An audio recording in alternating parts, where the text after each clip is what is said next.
Realmente compartir la palabra de Dios, estar acá al frente, desafiado a compartir lo que Dios dice en su palabra.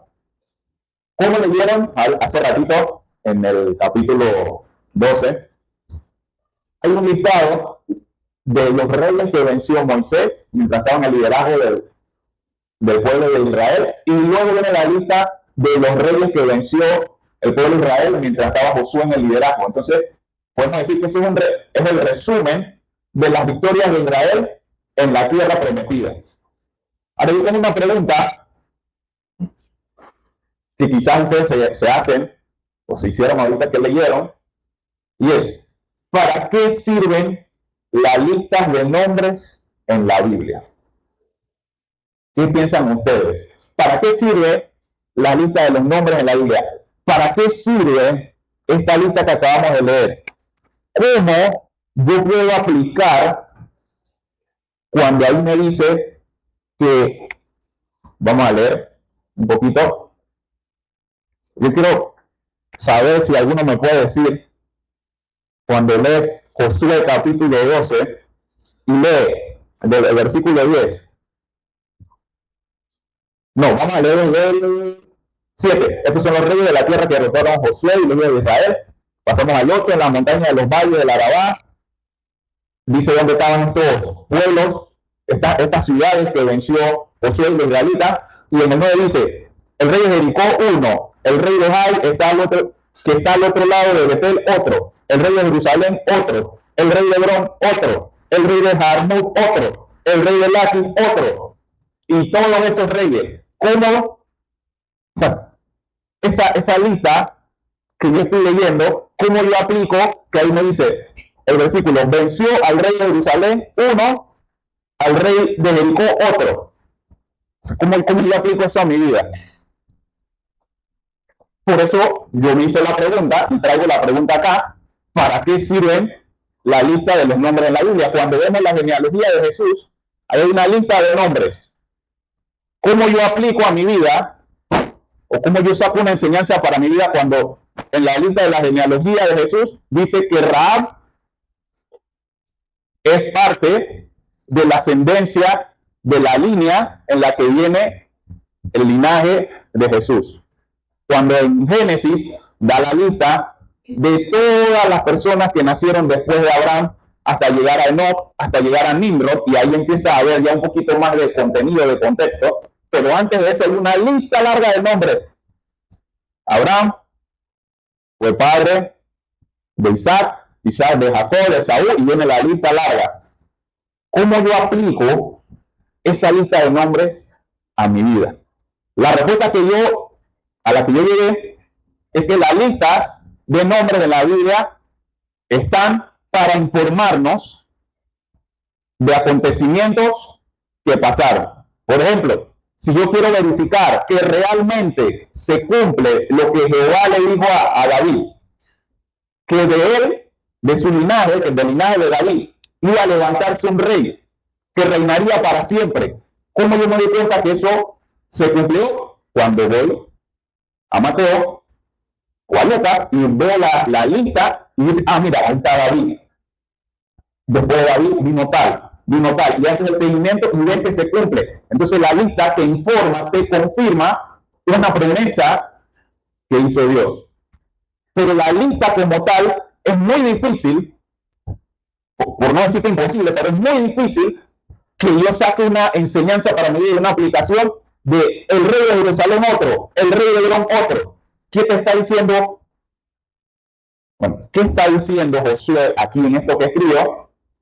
Está haciendo un resumen que nos está informando de cómo Dios utilizó tanto a Moisés como a Josué para derrotar a todos estos reyes.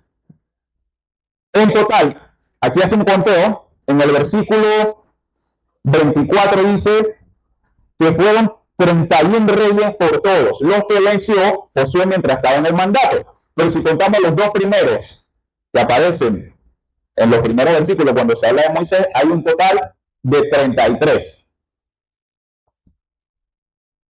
como es difícil sacar una aplicación de esta lista, ¿qué es lo que vamos a hacer? Vamos a ir a tres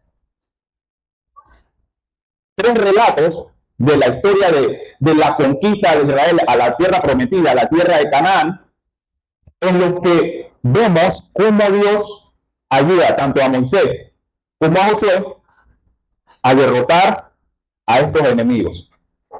Para el primero, necesito un voluntario que pase acá al frente. Un voluntario que venga acá al frente para ayudarnos a recordar la primera de las historias que vamos a ver aquí, en la cual Dios ayudó al pueblo a derrotar a sus enemigos. Aquí está el primer voluntario. Ajá, pon la Biblia acá y párate acá. Entonces mira ya a la gente y tengo voy a usar el celular. Por un minuto solamente, en la historia pasó más, pero por un minuto, aquí nuestro hermano Eric va a tener las manos levantadas así, por un minuto. Va, 3, 2, 1, ya. Ahí. Hay un relato, una historia que está en el libro de Éxodo, en el que Dios le dice al pueblo que iban a batallar contra otro pueblo que necesitaban derrotar para seguir avanzando y que se pudiera cumplir la promesa de que ellos iban a llegar a la tierra prometida. En ese relato, uno de los personajes principales, el personaje principal, tenía que estar así, no por un minuto, por horas tenía que estar así. Yo estuve igual hace rato practicando para ver cuánto demoraba así por un minuto. En un minuto no te cansas, pero luego vas a los brazos, sientes mancado aquí un poquito de dolor. Bueno, si sigues subiendo los brazos, necesito 2 voluntarios más que vengan acá al frente. 2 voluntarios más. Aquí está el primero. Póngale la silla ahí para que se siente el hermano Eric. Un voluntario más, ahí. Siéntese y ahora sosténgale los brazos. Qué bueno. ¿Te sientes más relajado? O sea, ya no tienes que hacer tanto esfuerzo. ¿Por qué? Porque para que tus manos se mantengan arriba, no solo está dependiendo de tu fuerza, sino de la fuerza de los hermanos. Es más fácil. Listo, gracias. Vamos a ver cuál es ese relato. Vamos a buscar, antes del celular, Éxodo, vamos a buscar, gracias allí a los voluntarios, Éxodo capítulo 17, versículo del 8 al 16. El que lo tiene lo puede leer, por favor. Éxodo 17, 8, versículo 8 al 16.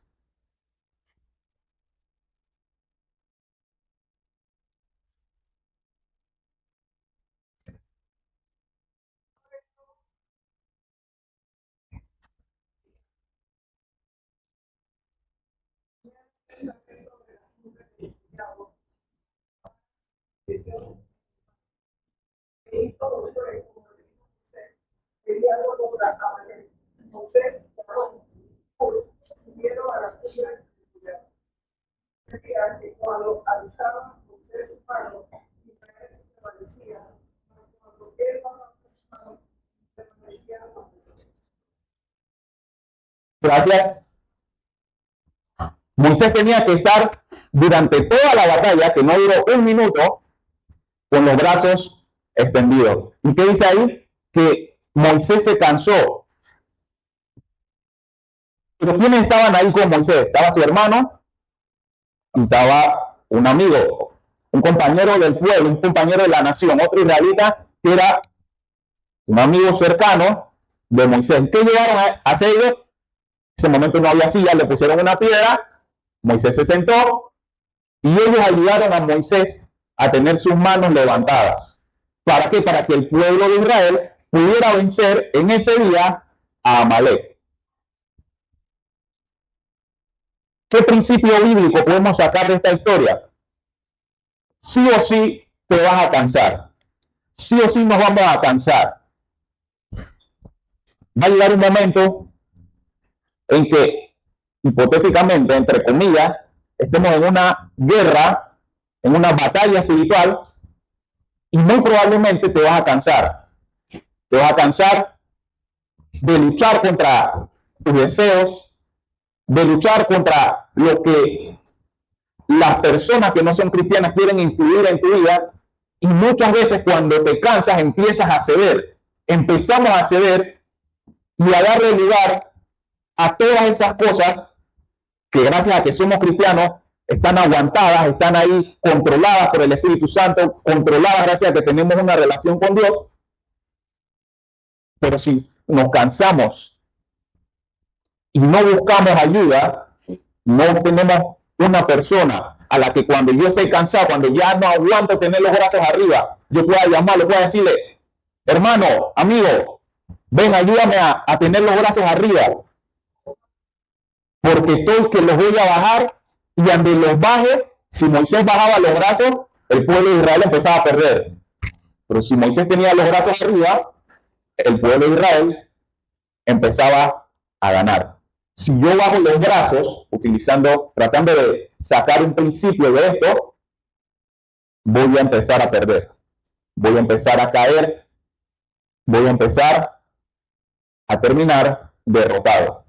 Y yo puse aquí, sí o sí te vas a cansar, pero llénalo tú. En este espacio en blanco, yo quiero que tú mentalmente escribas a quién tú llamarías, a quién tú acudirías, aparte de Dios, cuando estás cansado.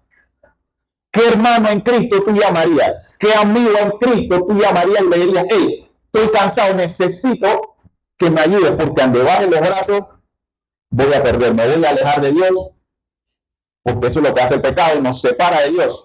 El cansancio humano, vemos que Moisés se cansó, las manos de Moisés se volvieron pesadas después de ya 5 o 6 horas, 1 hora, yo creo que ya con 1 hora te cansas demasiado, por mantenerlas alzadas.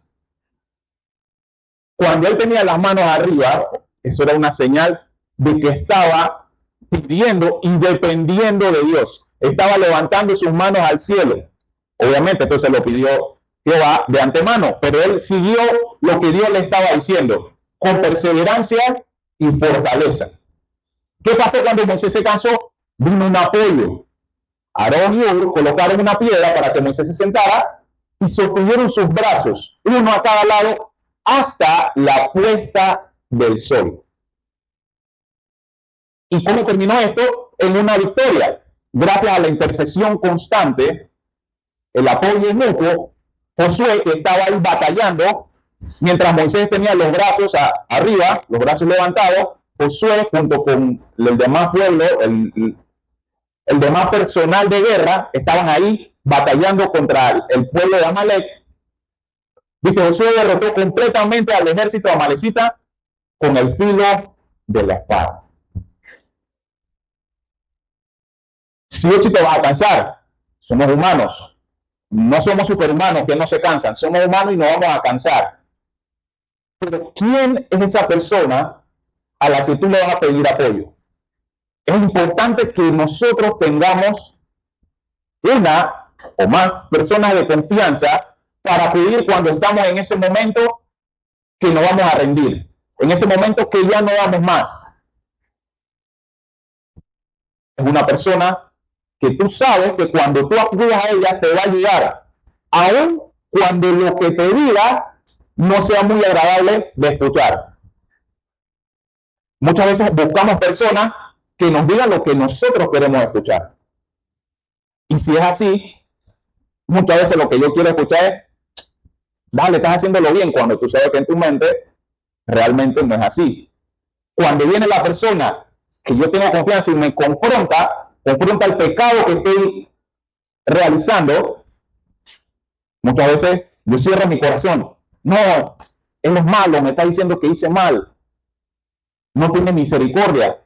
Con el pecado no se tiene misericordia.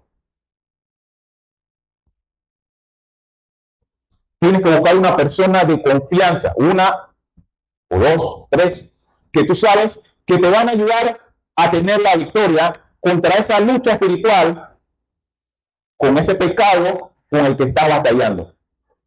Moisés solo, allí, mientras estaba levantando los brazos, si él se quedaba ahí solo, el pueblo de Israel iba a perder. ¿Por qué? Porque se iba a cansar. Ahí en el texto dice que se cansó. Y si él se cansaba y bajaba los brazos, el pueblo de Israel empezaba a perder. No podemos estar viviendo la vida cristiana como islas, o como se dice comúnmente, como llaneros solitarios. La Biblia dice que nosotros somos un cuerpo. Si yo quito las piernas, se dificulta que mi cuerpo se movilice.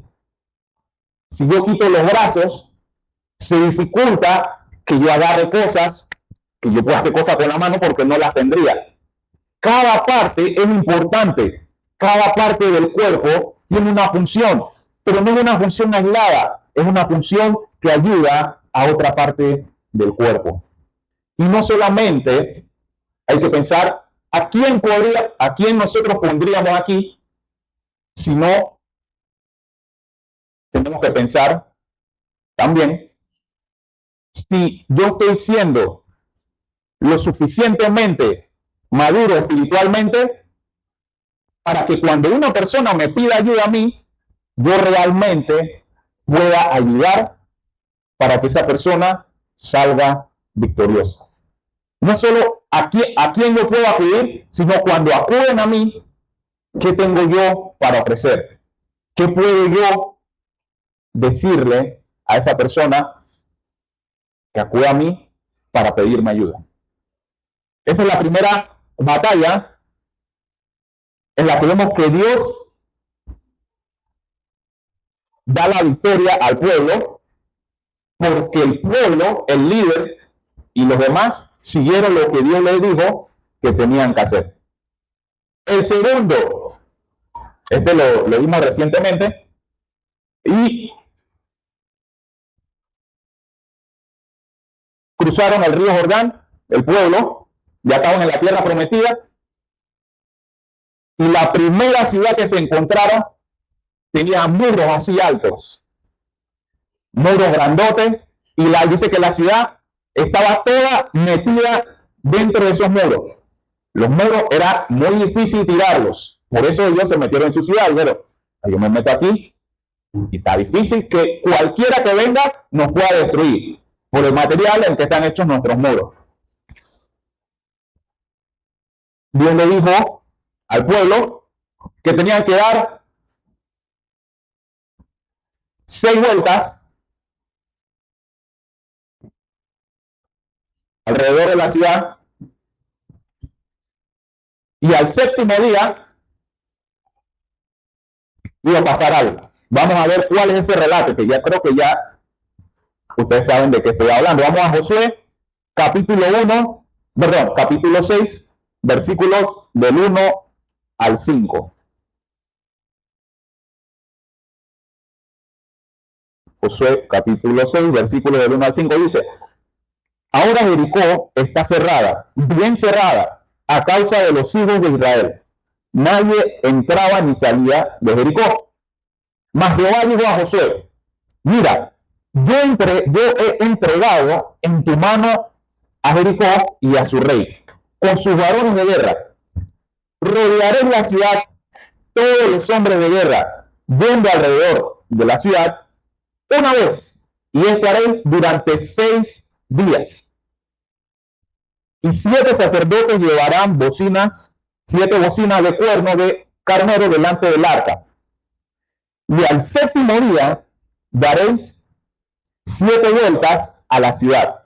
Y los sacerdotes tocarán las bocinas. Y cuando toquen prolongadamente el cuerno de carnero, así que oigáis el sonido de la bocina, todo el pueblo gritará a gran voz, y el muro de la ciudad caerá. Entonces subirá el pueblo, cada uno derecho hacia el frente, hacia adelante, perdón.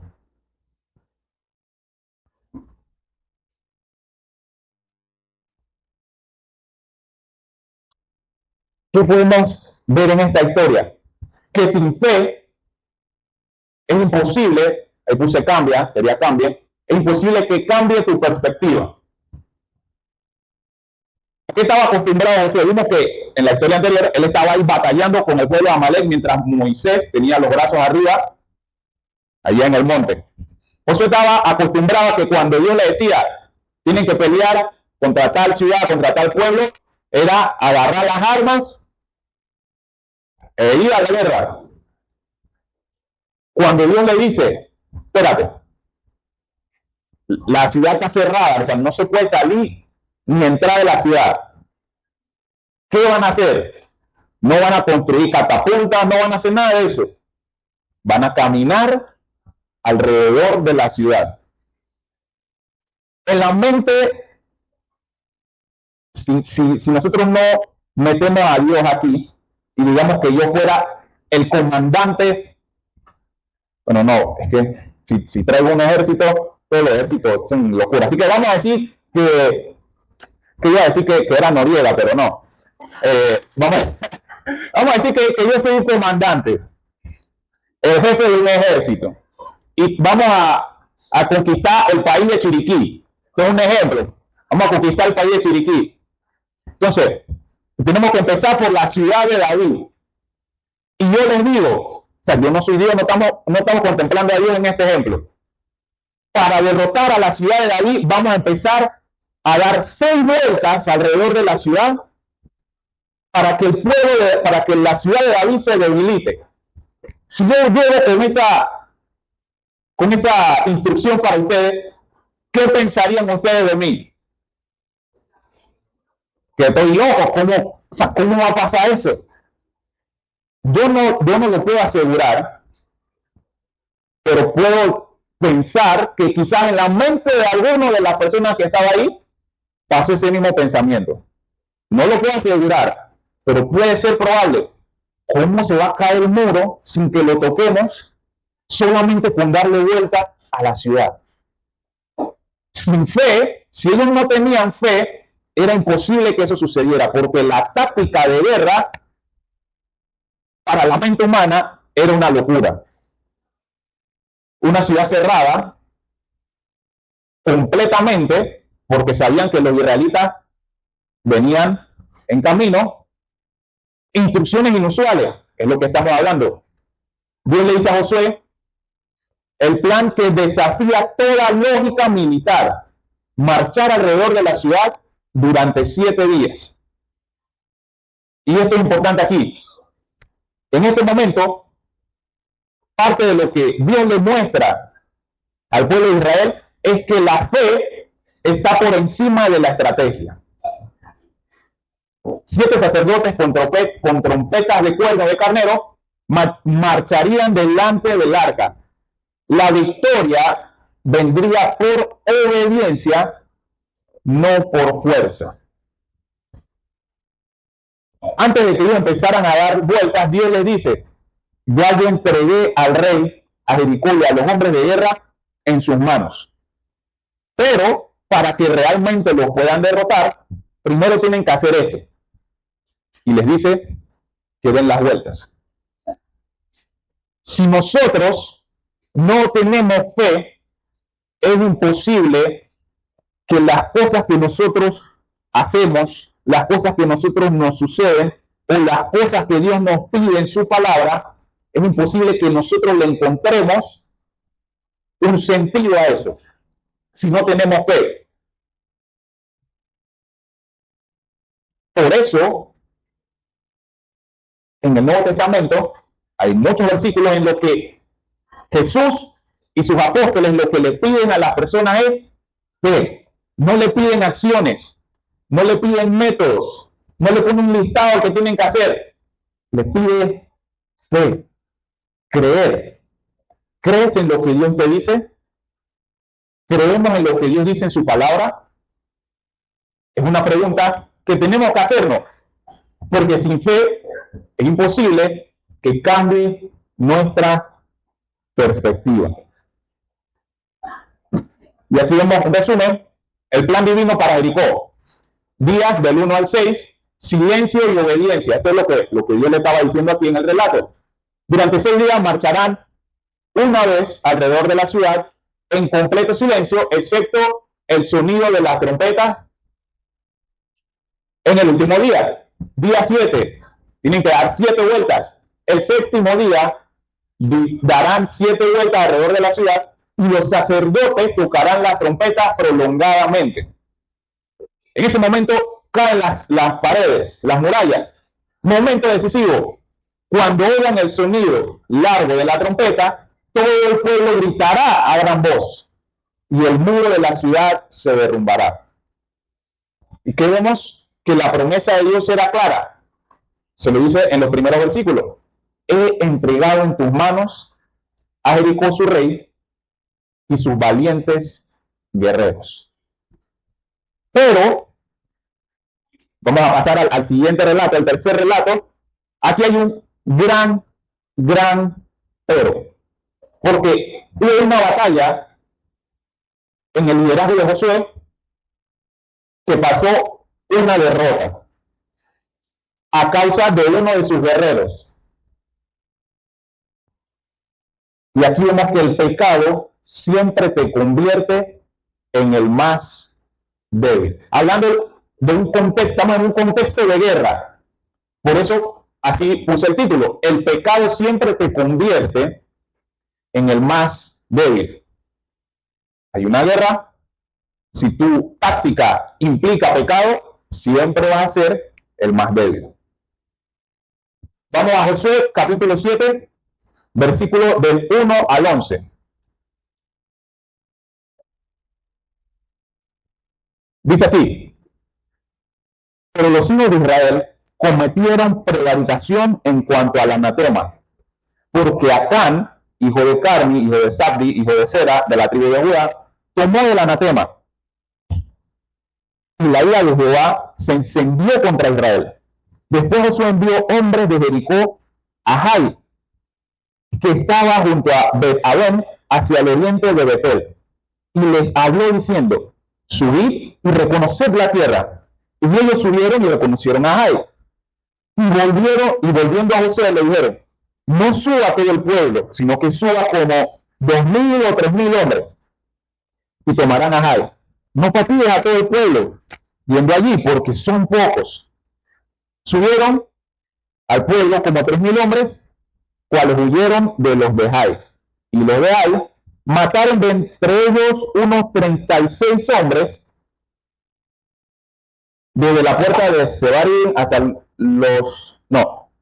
hasta Sebarim, y los derrotaron en la bajada, por lo cual el corazón del pueblo desfalleció y vino a ser como agua. Josué rompió sus vestidos, se postró en tierra delante del arca hasta caer la tarde. Él y los ancianos de Israel le echaron polvo sobre sus cabezas, y Josué dijo: ah, Señor Jehová, ¿por qué hiciste pasar al pueblo el Jordán para entregarnos en las manos de los amorreos, para que nos destruyan? Ojalá nos hubiéramos quedado al otro lado del Jordán. Ay, Señor, ¿qué diré? Ya que Israel ha vuelto la espada delante de sus enemigos, porque los cananeos y todos los moradores de la tierra oirán y nos rodearán y borrarán nuestro nombre sobre la tierra. Y entonces, ¿qué harás tú a tu grande nombre? Jehová dijo a Josué: levántate, ¿por qué te postras así sobre tu rostro? Israel ha pecado y aún han quebrantado mi pacto que yo les mandé, y también han tomado del anatema y hasta han hurtado, han metido y aún lo han guardado entre sus enseres. Cuando ellos fueron y derrotaron a Jericó, yo le digo que quemaran todo, que no agarraran nada. ¿Qué hizo aquí este personaje? Acán desobedeció. Él agarró ciertas cosas y las escondió debajo de su tienda. ¿Qué vemos aquí? Desobediencia oculta. Acán tomó del anatema. Anatema es cuando se refiere a algo o a alguien que está maldito. Todas las posesiones que estaban en la tierra de Jericó, Dios las consideraba malditas porque estaban ofrecidas a dioses que no era Dios, que no eran Jehová, dioses paganos. Entonces, todas estas posesiones delante de los ojos de Dios eran un anatema, eran una maldición, era algo que estaba lleno de maldad. Que agarró un manto babilónico, 200 ciclos de plata y una barra de oro. Lo escondió bajo su tienda. Hubieron consecuencias inmediatas al pecado de Acán. No solo para Acán, sino para el pueblo. La ira de Dios se encendió contra Israel. No dice que se encendió contra Acán, sino contra Israel, contra todo el pueblo. En la batalla de Ai, 36 hombres murieron y el ejército huyó derrotado. Y aquí hay algo interesante. Dios declaró el pecado colectivo. Israel ha pecado y ha quebrantado mi pacto. Han tomado del anatema, han robado y han mentido. Esto lo hizo Acán. Pero aquí vemos, y seguimos leyendo, que Dios engloba lo que hizo Acán a todo el pueblo de Israel. ¿Qué podemos sacar de aquí? Que muchas veces, no siempre, pero muchas veces tu pecado, mi pecado, va a afectar a las personas que están a nuestro alrededor. Y un claro ejemplo de eso, no aplica a nosotros, o bueno, eso creo, espero que no. Digamos que, voy a ponerme a mí de ejemplo. Yo me metí en una banda, delincuencia, matadera, drogas. Voy, el jefe de la banda, de la pandilla, nos dice que tenemos que ir a tal lugar a pelear con otra banda y se forma una balacera. Y yo en eso, que estoy en maldad, mato a alguien. Probablemente, ¿qué creen ustedes que va a pasar? ¿Qué represalia va a tomar la otra banda contra mí? ¿Me van a buscar a mí, solamente a mí? También a mi familia. Obviamente nosotros sabemos que estar en una banda es pecado, no porque estar en la banda en sí diga la Biblia, si te metes en una banda es pecado, sino por lo que se hace dentro de una pandilla, matar, tomar sustancias ilícitas, borrachera, alcohol, todo. Ese es un ejemplo de cómo el pecado no solo me afecta a mí, sino también, no siempre, pero puede pasar que afecte a mi familia, afecte a mi iglesia, afecte al entorno en el que yo me estoy moviendo. Eso fue lo que pasó aquí. Cuando ese pecado, esa acción fue resuelta,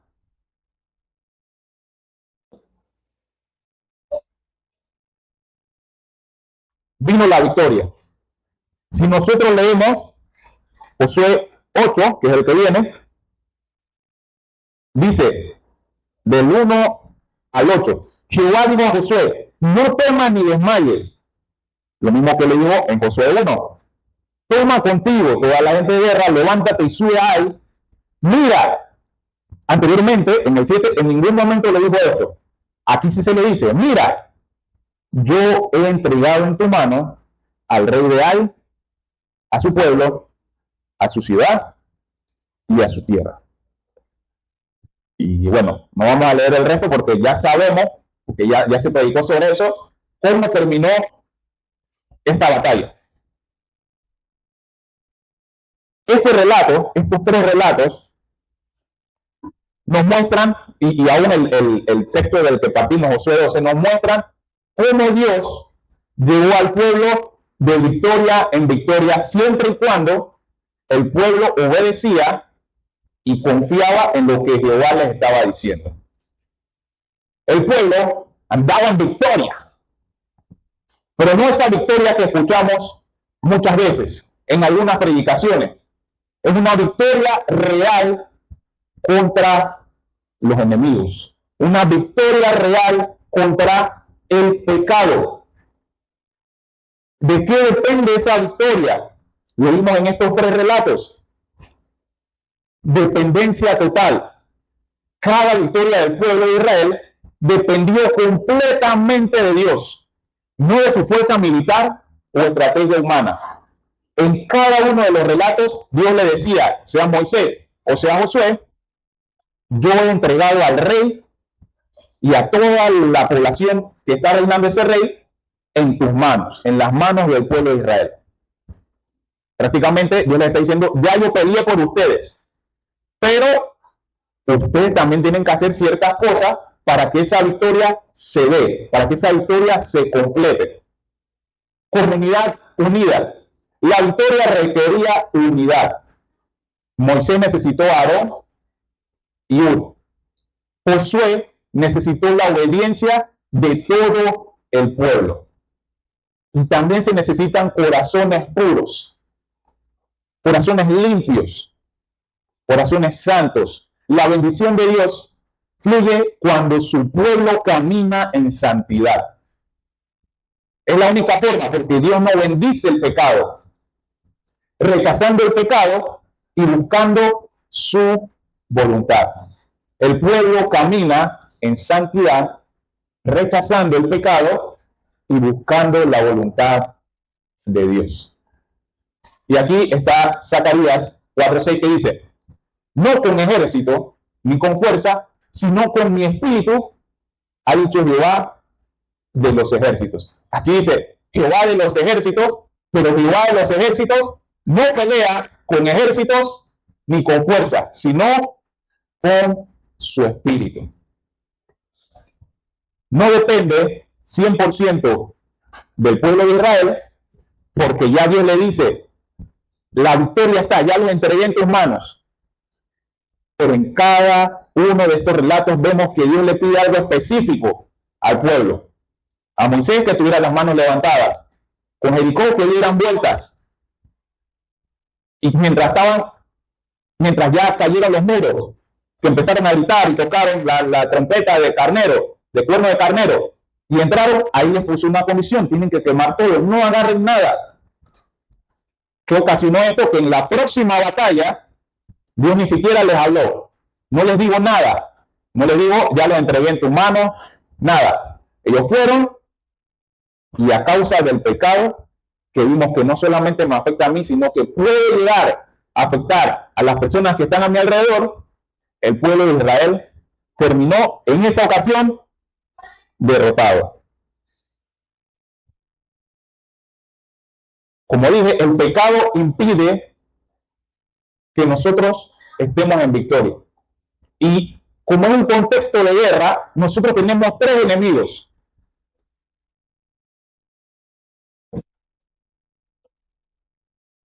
Esto lo voy a dejar para que ustedes lo investiguen. ¿Cuáles son? El cristiano tiene tres enemigos. Estas son las iniciales con las que empieza el nombre de cada uno de esos tres enemigos. Y tenemos que prepararnos, hacer una estrategia para presentar batalla contra estos tres enemigos. Obviamente, para poder hacerlo, la primera estrategia es esta. Sin esto, acompañado de una relación verdadera con Dios, porque yo puedo leer y realmente no relacionarme con Dios, no estar dependiendo de Dios, sino tengo un combo. Si no hay un combo, estos tres enemigos me van a estar derrotando todos los días. La semana pasada, mi hermano Santiago puso aquí varios versículos para varios pecados diferentes con el que quizás estemos batallando. La palabra de Dios tiene que estar en nuestra mente para que cuando uno de estos enemigos nos ataque, nosotros podamos contrarrestar, no con fuerza, no con un ejército, sino en dependencia a Dios, y que el Espíritu Santo nos utilice para salir victoriosos en estos tres frentes de batalla.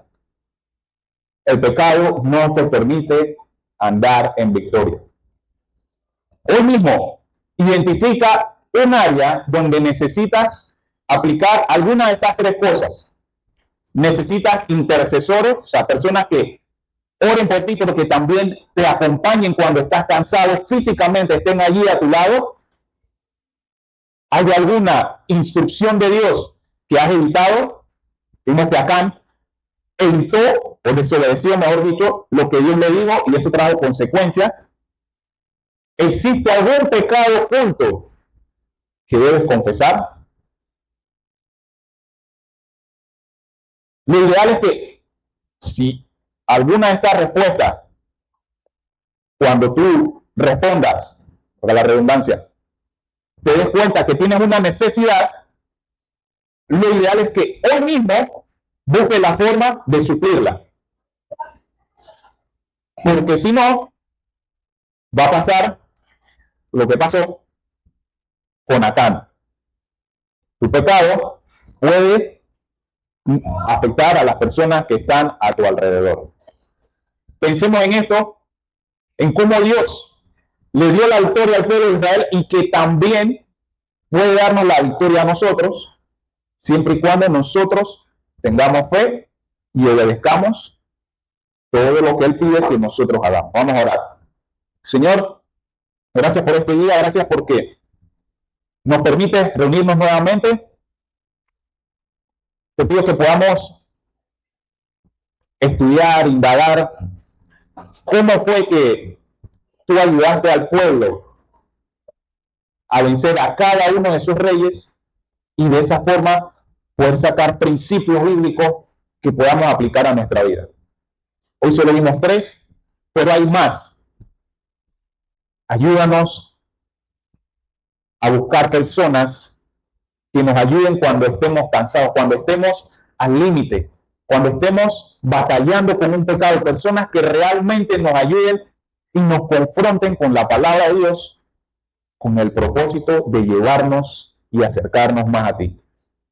Ayúdanos a tener fe en esos momentos en que lo que tú nos estás pidiendo o en lo que la situación nos está mostrando que es algo ilógico para nuestra mente, que en ese momento podamos tener fe, que tú nos des fe para confiar en ti todos los días.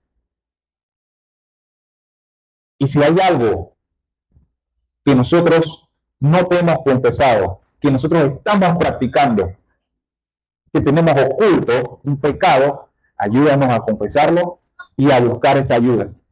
Solos no podemos. Vimos el ejemplo de Moisés. Necesitó de 2 personas para que tú le dieras la victoria. Así también es en la actualidad. Necesitamos del cuerpo de Cristo. Necesitamos de nuestros hermanos en Cristo.